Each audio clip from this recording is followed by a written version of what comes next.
Rue des Beaux-Arts, dans le 6e arrondissement à Paris. Une toute petite galerie, mais un immense trésor dans cette vitrine. 2 photos prises à Tahiti en 1896. On y voit un Européen qui embrasse une Tahitienne ou qui prend la pose dans un pique-nique à la Pointe Vénus. Un homme qui a maintenant un nom, Paul Gauguin. C'est un galeriste allemand qui l'a reconnu dans une première photo sans date, avant de le retrouver 11 ans plus tard dans un autre album acheté à Paris. Et cette fois, plus aucun doute.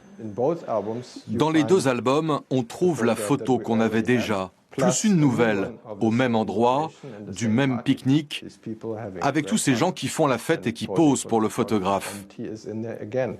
Et il est là, encore. Cette fois, il regarde l'objectif en face, et c'est clairement lui. Et vous voyez aussi sur l'agrandissement qu'il a une cicatrice. Sur ce côté en fait. Et ça correspond exactement aux autoportraits qu'il a peints et aux autres photos qu'on connaît de lui. C'est la première fois que ces tirages originaux sont présentés au public. On n'en connaît que 4 exemplaires au monde.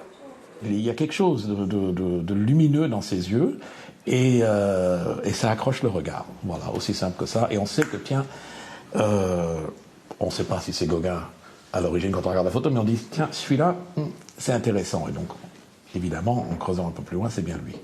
Cette historienne de l'art a eu elle aussi l'autorisation exceptionnelle de publier ses clichés dans son dernier ouvrage consacré à Gauguin. Et elle ne cache pas son émotion, elle qui depuis 15 ans enquête sur les dernières années de la vie du peintre. Souvent, on a l'habitude de mettre les artistes sur un podium.